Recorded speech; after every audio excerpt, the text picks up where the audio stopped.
Hey guys, welcome back to the One Bit Podcast. Today we're going to be discussing bookshelves versus floor standers and which may be a better choice for you. But before that, a message from the sponsor of today's video. So today's sponsor is actually a good friend of mine named Boris. He is a character. When you speak to him, you're going to hear a thick Russian accent, but he is one of the good guys in audio, and he runs a very unique business because not only is he a retailer, carrying brands that many of you are familiar with like Cambridge and Kef and Wireworld, but he's also a distributor for certain brands like Acoustic Quality from the Czech Republic. He has his own products, which are a preamp and a power amplifier. And on top of that, he is a very experienced repair tech. So if you're somebody who has like say vintage Macintosh or any high-end component and you're having trouble getting it serviced, Boris is definitely the man to speak to. And in today's video, he's going to be offering a giveaway. It's going to be a 7-meter power cord from Wireworld. And at the end of this video, we'll tell you what you can do to win it.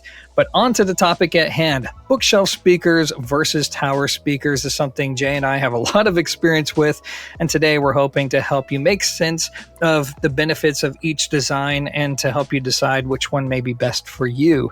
So Jay, let's go ahead and talk about the benefits and the pros and cons of both bookshelf speakers and tower speakers, starting with bookshelf speakers. What do you have to say about that? Yeah, so as far as bookshelf speakers go, I have a lot of experience because my channel started out reviewing exclusively almost bookshelf speakers because they're easier to move around. They're easier. That's inherent benefit right there, right? Yeah. Easier to move around, doesn't break your back. But more than that, I preferred the sound of bookshelf speakers in the beginning. Now we'll talk about why that has changed, but inherently, and I'm generalizing here because there are exceptions like I mentioned with the modern day technology, but generally speaking, a bookshelf speaker that's small tends to be more rigid in terms of cabinetry design. So it's going to be, because it doesn't have a lot of, bracing required and so on, it's going to be more rigid. Therefore, it's going to have a more clean kind of cabinet resonance. So that's one of inherent benefits of a bookshelf design. And therefore, in my opinion, how that translates to subjectivity is that because of the simplicity of like a two-way, which is usually a bookshelf speaker, a tweeter and a woofer, that's a two-way, you get this like kind of like a very easy, effortless sound stage and imaging. And within that, you kind of get this sense that you get really nice details in the mid-range and high frequency. Whereas with a floor stander, you get more dynamics, more bass extension because of the larger enclosure size and more woofers. And again, the biggest difference here is going to be amplification because of the sensitivity differences. It's actually a misconception that a floor stander is harder to drive. A lot of people look at big floor standers and go, oh, big speaker, need big power. But no, it's the opposite. Small speakers need big power. Because for a small speaker to have the same amount of extension as a floor stander with a big cabinet, well, it sacrifices sensitivity. And that means that you will need more power behind that speaker to get to that same level of SPL or volume level. So there's give and take with each design, and most of that surrounds around something called the Huffman's iron law. And you can look it up, but basically, I'm going to touch upon it here. There's 3 parameters: sensitivity, enclosure size, and extension of the bass. And the law dictates that the designer can choose and prioritize 2 of these parameters, and by doing so, they compromise on the 3rd. So basically, a bookshelf speaker design is going to be more inherently smaller in an enclosure, which is more ideal for spaces, and if you want that extension, then you're going to be sacrificing on sensitivity, for example, right? Which is what I explained. So those are the general kind of benefits of each design. Yeah, I mean, when it comes to bookshelf speakers, I'll just throw in my take on it. There's a lot of benefits to bookshelf speakers. I mean, number one, they're small. And because of that, there's a lot of flexibility in terms of placement. I think that's why most people actually buy a bookshelf speaker because, let's face it, most of us in the real world, we don't have 3-4 feet of space to pull something out into the room. We need to put it next to a wall. And because bookshelf speakers tend to produce less bass, there's a little bit less interactivity between the speaker and the wall. And it's just easier to get a more balanced sound out of a bookshelf speaker. Not only because of that, but because, as you mentioned, most, not all, but most bookshelf speakers, especially compacts, are two-way designs. And it's inherently easier to get two drivers, a tweeter and usually a woofer, to pair up well together and to perform well together than it is to get multiple drivers to all speak to each other and to hand off the frequencies to each other very evenly and in a controlled and predictable way. So beyond that, bookshelf speakers also, because they're typically very slim, there's less diffraction. And what that means is the imaging, which most audiophiles love, is like catnip to audiophiles. Oh, a big soundstage. Well, bookshelf speakers are inherently great at giving you that huge soundstage. So when you add it all together, you have a speaker that typically costs a little bit less than their floor standard counterparts because there's just less material cost, right? Both in shipping material, shipping cost, as well as the product itself. And you have this speaker that doesn't cost as much money as a bigger speaker. With today's technology, you can get relatively full range sound out of a bookshelf speaker. It's easy to place, and it ultimately is more lifestyle friendly. So there's a big reason why bookshelf speakers sell so well nowadays, but there's going to be limitations. And the limitations are, as you described with Hoffman's law, when you have a small speaker, there's only so much bass that is going to produce, even with today's tech. And there's only so much cabinet volume that there is to work with. So it's only going to play so loud and give you so much output. And that's where floor standers come in. That's where floor standers, you typically have more drivers, a much larger cabinet to deal with. And that's going to translate into something that'll play louder. It'll give you more bass. It'll dig deeper. It'll sound bigger. And there are going to be people out there who say, I want that because when I listen to music, I want to be impressed. I want it to be more of a visceral experience. And a floor stander speaker is going to be better at delivering that visceral-like listening experience than a bookshelf speaker, or even a bookshelf speaker with a subwoofer, one could argue. So ultimately, it's more a matter of choosing, well, what kind of experience do I want? Do I care about having that visceral experience? Or am I more a quality over quantity person?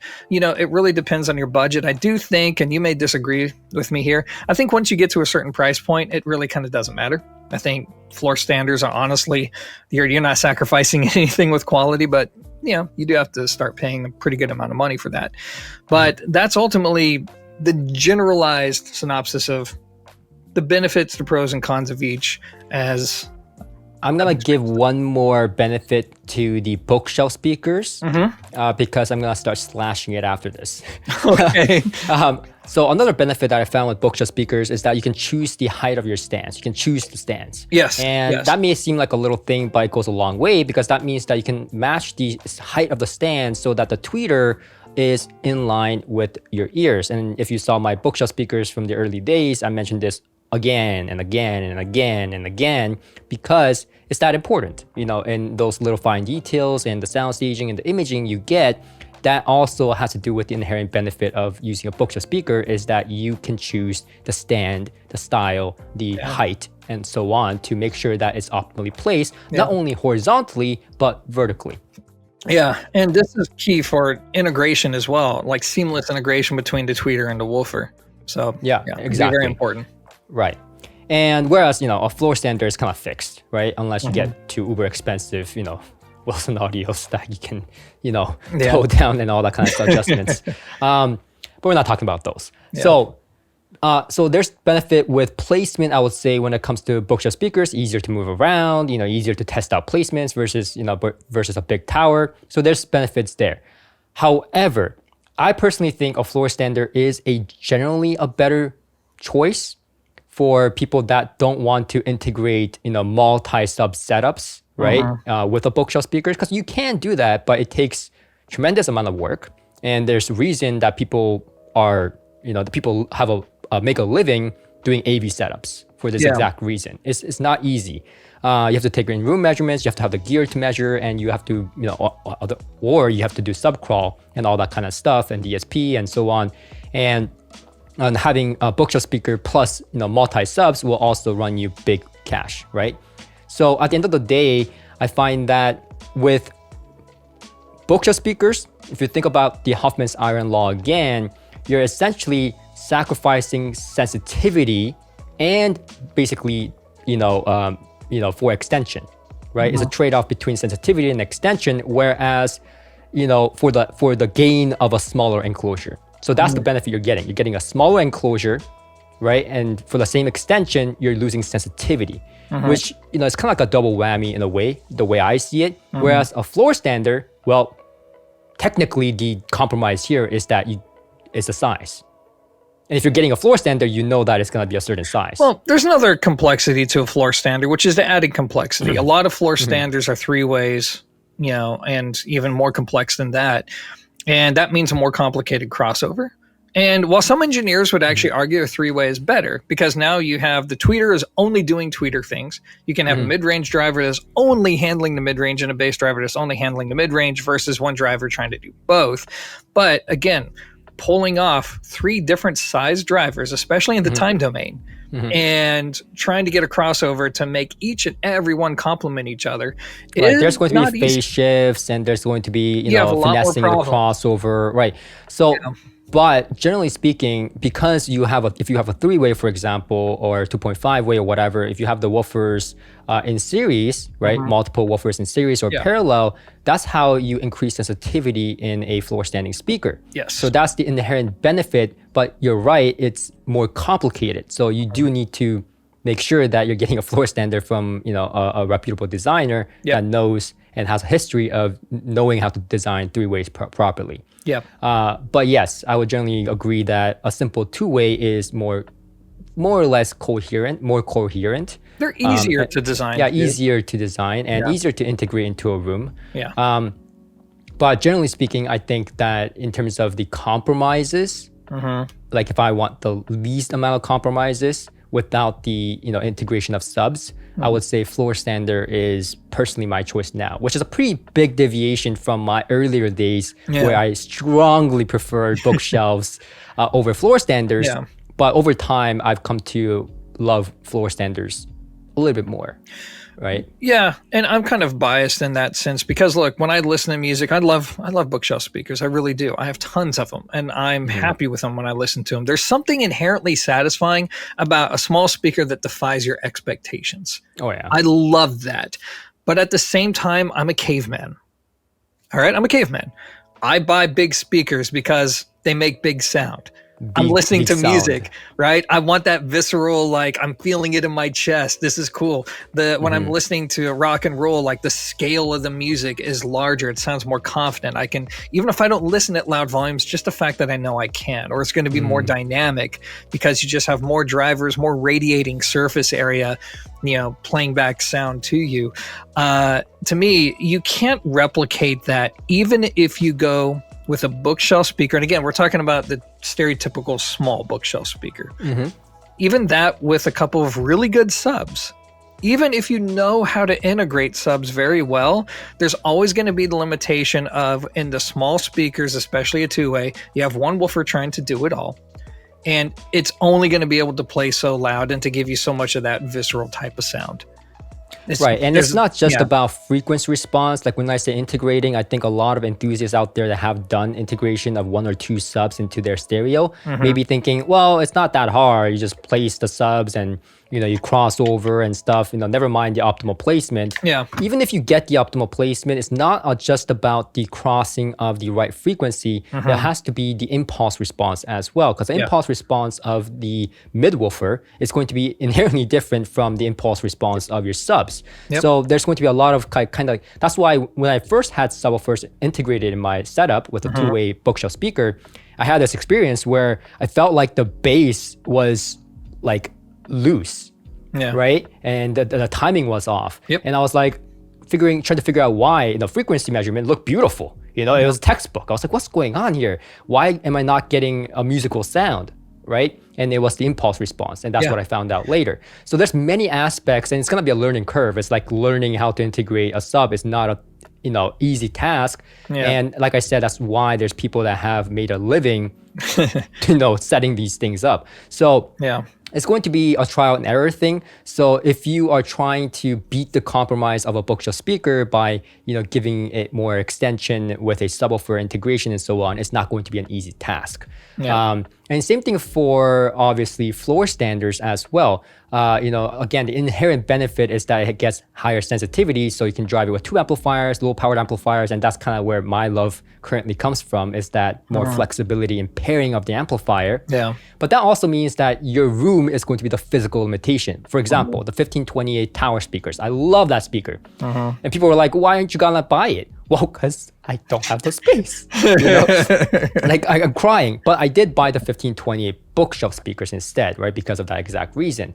But that kind of brings me to the so-called sweet spot and why I have over the years kind of deviated away from my high preference for bookshelf speakers to more the middle ground. And this is where I call like the sweet spot, because you can't really call the 1520 bookshelf speakers a bookshelf speaker. Yeah. You really can't. I mean, that thing, if you see my video sitting beside me, it's like gigantic. It's like bigger than me. Not difficult to achieve, but yes, I get it. Yeah, so, and that's, like the PS Audio FR5, for example, I put that speaker beside it to kind of compare the size difference, right?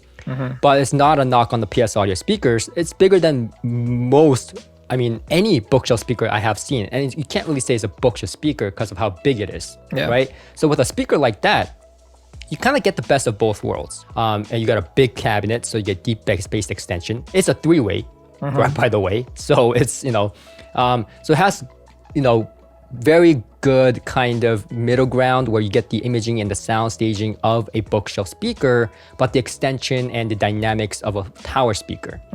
And that same kind of sweet spot exists with something, Sean and I love, which is slim towers. For example, the Rosso Fiorentino's Otaldo 2s. Love that speaker. Yeah, right? great speaker. Has great mid-range and high frequency, like even better than a lot of the bookshelf speakers I've heard, right? But has reasonable extension, as well. Like, did you know they discontinued that speaker? Excuse me? They discontinued it. They don't have a direct replacement. They have the new Arno series, but they don't plan on doing a Sertaldo replacement that I know of. Okay, in that case, I changed my Totem speakers. Totem, there we go. They're calling. Yeah, there you go. And then columns. there's Rosso Fiorentino. I love. I'm right now kind of shocked and heartbroken by that news. Yeah. But there are other options, like Totem speakers, a good one too, where you get really good dynamics of a floor stander, but you also get great imaging and separation from a bookshelf speaker, right? Because it's a slim design. So I found like big bookshelf speakers and slim tower speakers to be a good compromise in between if you're someone that's like, oh, I don't want to, go straight for bookshelf or a big ass tower. I want something in between that's a sweet spot in between. I would say I would highly recommend looking into slim towers and large bookshelf speakers. I totally 1,000% agree with you. And, we've had this conversation before. I mean, that's where my personal bias actually lies, is I tend to prefer tower speakers, if I had to be entirely honest. But I mean, to me, I think a good recommendation, especially for the critical audiophile, somebody who's not completely new to this, but you're still not totally experienced, I would encourage a lot of these people to look into a slim tower or a bookshelf speaker, because what it does is you're getting the audiophile things that you expect from a 2-way. You're getting a lot of the quality and the imaging, but at the same time, now you're getting something with better bass extension, with better dynamic and raw output capability. But it still is not so large that it takes up a tremendous amount of space. Oftentimes these products can still be used in a real world environment to where you can keep it close-ish to a wall, within 2 feet or something like that from a wall boundary. And again, you're kind of getting, I wouldn't say the best of both worlds, but you're getting a very good representation of what each world has to offer. So I think that's a really, really solid in-between suggestion. Yeah, and I think the whole thing with the amplifier requirement, right? Amplifier requirement for floor standards are easier again because it's more sensitive. I'm keep driving this fact because Yeah. I get so many people in the comment section looking at bigger speakers asking me how much power it requires. But when I review a small speaker, despite all the disclaimers of how much power it requires, people are like, "Oh, no problem, no need for power. Small, no power." So I want to drive that home. Bigger speakers tend to be more sensitive, meaning needs less power. I would say this too, when it comes to power and whatnot. It's funny. You would think the small speaker wouldn't need that much, but it actually does need a decent amount of power. And yet, at the same time, its ultimate volume output capability is going to be limited. Yeah. So it's like you don't want to get too much or else you risk damaging the speaker. And another kind of consequence of this is finding bookshelf speakers that actually sound really good at low volumes. They definitely do exist. I think my Harbeth P3s in a desktop environment are a great example of this. But this is where floor standards tend to be more advantageous because not only can they play louder, but a lot of floor standards actually can sound pretty good at whisper quiet volumes, especially when you start getting into horn designs. Like that's where they really have just a tremendous amount of versatility. The compromise is, do you like the sound of the horn? Well, the technical compromise of a horn like a Klipsch RP600M, where it's more sensitive, right, would be the basically the extension. Yeah, right? yeah. So you will be compromising on extension because you have a small enclosure and you have high sensitivity, which means your compromise would be no bass or not amount of bass. And those brands, and this kind of, is where, it gets kind of complex if you really get into the details. So every company has their philosophy. You'll find certain brands that like using, woofers, maybe a small speaker that has a woofer that moves a lot. And the whole point is it can handle a mid-range, but give you a lot of bass. But in order to do that, the woofer needs to move a lot to move the air. But then you have companies like Klipsch, who do mostly horns, and their whole thing is, they're big, but we're not tuning it aggressively into bass because our philosophy is the more a woofer moves, the more it distorts. That's a bad thing. So we're going to use big woofers in a big enclosure. You're probably not going to get as deep of a bass as you expect, but the compromise here is that it's going to be easy to drive and it's going to get really freaking loud and it's not going to need hardly any power. But at the same time, can take a lot of power if you do want to go there. So it's a matter of just determining what you want. I think for a lot of people, it's a matter of like, hey, do I want to feel like I'm in a concert? Do I want to feel like the performers are in the room with me, and do I want it to be visceral? If that's the case, you're gonna have to go with a bigger speaker. But if that's not as important to you, I think a strong case can be made for compact speakers. And even compacts with a sub if you're not trying to go for that experience. Yeah. And we didn't even mention it because this is kind of, common sense, but of course you have to put into your room size into account, right? And we're generalizing here because we're not going to be talking small, medium, and large rooms. But in a general sense, large rooms, you're going to want bigger towers, right? Or a bookshelf with multiple subs. But I'll argue that in a bigger room, like a tower is a better choice because of that sensitivity level and that higher power handling. So it can get louder with lower distortion, relatively speaking. So that's kind of where I see towers almost as a automatic recommendation is if you're in a bigger space. A smaller space is 50-50. I would still go with a slim tower, like I said, or a big bookshelf, which is what I've done. But if you are someone that is heavily into like jazz and, you only like soundstage in mid-range and high frequency with adequate bass, right? Then a bookshelf speaker is going to be the choice because at the end of the day, for a lot less money, you're going to be able to get that soundstage and imaging that you're looking for. Versus if you want dynamics for the X amount of money, then you will probably get more dynamics from a slim floor standard or a full-size floor standard. So it's a trade-off on what you're trying to put towards. But once you get to that, above ridiculous high-end, price levels. Once you get a certain price, it doesn't matter at that point. Like that's kind of like going to be just as good in every way. like the Platinum VC1, VC2. That's like the speakers I'm rocking right now, right? And that's like both, right? It's like both. Has bass, has mid-range. Yeah. That's what I want to hear. And that leads me to kind of the final question here, or the final thing I want to cover. And this is more personal. So Jay, what do you prefer? Bookshelf speakers or towers? And then on top of that, in each category, what would be your favorite? As far as like a certain product, I should have clarified. Like, what's your favorite bookshelf speaker? What's your favorite tower speaker? Okay. Well, I'm gonna cheat. My favorite bookshelf speaker is the one that I have. I'm still waiting for my purchase to come. Okay. Because it's sold out and it's being delayed until September, which is the 1520 at bookshelf speakers. Okay. And that's, like I said, great sweet spot. It's a big bookshelf speaker, right? So it has, benefits from bookshelf speaker design, like sound staging, imaging, and then it also has the bass capability, much like a tower speaker. Weird thing about that speaker is that when I measured it, and even according to Rendell's own measurements, the bookshelf speaker has deeper extension than the towers, which is, but in terms of dynamics, the tower's still much more dynamic in person. And both of those speakers extend so much to where it's almost nil, like, talking about floor center versus bookshelf speakers. But that would be my bookshelf choice if I'm cheating. But if I'm not cheating, I would say it's still like the Picard S400 Mark II hits me in the right spot. Yeah, for compact, bookshelf. If you want a large sound stage and, a smooth listening experience with adequate good amount of extension in the bass and quality, then I would say that speaker really tickles my feathers. And why? My feathers? That right expression? Yeah, your feathers. Yeah. Let's not talk about your feathers. And as far as towers go, still I know it's discontinued, but Rosso Fiorentino's Otalo 2s are going to be one of my favorites. Yeah. But again, I usually own stuff that I like a lot. So obviously, I have the VC1 and VC2 from Platimon, Platimon VC1, VC2 from Monocoustic, which are my main speakers that I'm rocking right now. And those are kind of like slim towers, right? Yeah. Medium format towers. And I like those a lot because it has a lot of flexibility, adjustability, especially in the high frequencies and the overall tonality of the speaker through the adjustments of the harmonic tweeter.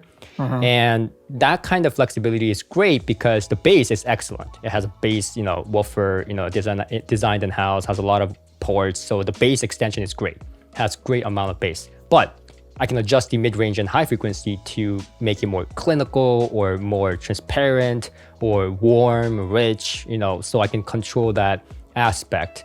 And because of the, smaller form factor, it's a slim tower, basically, once you go up to the top because it kind of tapers up, I get that kind of bookshelf benefit. And the VC1 is a bookshelf speaker just sitting on top of the VC2 module. So that's why I kind of like it. So once you get to that kind of specialized designs, you're going to find speakers, and the Platimon's not cheap. It's like 16 grand, 17, 18 grand. So once you get to that kind of, higher end kind of speakers, you're going to find a lot of design choices to kind of fight or mitigate the downsides of a certain design aspect. Yeah. Yeah. That's what I find. So yeah, those are my choices. How about you? Cool. Well, geez, me and favorites. This doesn't really work out well. Okay, so when it comes to bookshelf speakers, let me go ahead and just use something that I have in my house, right? You would think it'd be the Confidence 20s that are behind me. And don't get me wrong, they're really good. But it's the Special 40 is a very... The Special 40, because it's a picky speaker. It's very sensitive to placement. It's not really equipment matching so much as placement. That makes or breaks this speaker, right? But if you get it right, that speaker, I love the fact that it can give, I love the look of it and the black vine finish that they have. Number one, I think it's beautiful. But number two, when you get it set up right, or at least to my taste, I think it's a speaker that gives you a strong taste of the high end. It looks high end, but it's just approachable enough to where I feel like I can listen to darn near anything through it. And it has really good tone to it. And overall, again, it's a speaker that I can't recommend all the time because of its pickiness. Like, somebody really has to be committed to working with that speaker. But if you get it right, that's the one that I really like, because for the money, and I wouldn't say it's it's expensive. It's very expensive, but for the money, I feel like that one does a great job of defying my expectations time and time again. Like, I set it up, I get it where I like it, and it's like, God, if that was it, if I just had to like move into like an apartment or something like that, That's all I would need. I'd be good. You're talking about the Special 40, not the Heritage, right? Yeah. Okay. Yeah, Special 40. So the Heritage I also love, but I think the Special 40 impresses me the most for what it is. Interesting. So the other two are definitely better. Let's be clear, they're better speakers. But for me, sometimes it's not about better, it's about what I, am impressed with. And that one impresses me more for what it is. And then when it comes to towers, it's really almost impossible for me to choose. If I were to go with something more affordable, I would say the Klipsch Cornwall 4. Oh, yeah. Surprisingly enough. That thing, again, another speaker that I can't recommend all the time because it's even more picky than the Special 40 when it comes to positioning. Literally a millimeter here or a millimeter there could be the difference between a lot of bass and no bass out of that speaker. Bright sound or actually pretty balanced sound. Very particular. But again, when you get that set up right, God, it just makes music. Man, the amount of air that speaker moves is insane. It is really good. Yeah. I was kind of surprised how well it worked in my room, even if it was so big though. Like it was way too big for my room, but the sound was so good. I still love that speaker. It's because the throat of the horn that they use, the Tratrix horn, like it's not that deep. And because it's not that deep and the way it projects out into the room, you can still sit fairly close to the Cornwall and get a fairly balanced sound. It's their larger speakers with the actual proper horns, that you need more distance. I still think that that's my personal favorite Klipsch speaker to this day. No, same here, man. The Cornwall 4, they knocked it out the park. And normally I do prefer speakers with a little bit more fidelity or whatchamacallit. But I think for the money, even though they're more expensive now than when we reviewed them, I still think for well under 10 grand, that's a lot of speaker for your money, both physically and when it comes to just raw performance. I but the cabinet, the veneer job is absolutely God, you terrible. Look at that speaker and it just scratches. Yeah. That's one of the reasons that it broke my heart. I couldn't keep them around because of the sheer size, but also because like I literally like put my lens cap. Yeah. You understand? It's a plastic cap. It has no possibility of damaging anything. It's supposed to protect my lens. Okay. Yep. I put it on top. I took it off and there's micro scratches and I was like freaking out. I was like, what the heck? But yeah, you breathe on that speaker, it scratches. The veneer job is terrible. It is. It's true. It's great to look at, but yeah. When you get it, when you get it, after a week, it looks like it's been 3 years. Then you go and dust it, and then forget it. Never dust it. That's going to be my choice. Well, I tell you what, I think we're just about ready to wrap up this video. Anything else you want to add? No, that's pretty much it. Cool. So the giveaway. The Audio Legacy, had to think about it for a second, is going to be giving away a 3-meter pair of, I think it's called the Aurora power cord from Wire World. So fairly expensive power cord, and it's a very long power cord. And all you have to do to enter to win is respond in this video in the comment section down below as to which you prefer. Bookshelf speakers or tower speakers. Bonus points if you actually explain, why you feel that way. Who knows? You guys may have something that Jay and I haven't covered here, or maybe even haven't thought of ourselves. So it'd be interesting to see your responses. But this is going to be our take on the subject, and hopefully, if you didn't learn anything new, hopefully you were entertained for a half hour or so. This is our third take, by the way. We're brain farting hard. Yeah, but thank you for joining and thank you for withstanding this long ass video. And we'll see you guys on our next One Bit podcast. Until next time. All right. Peace. We're driving cars on a Mars tonight. We're blasting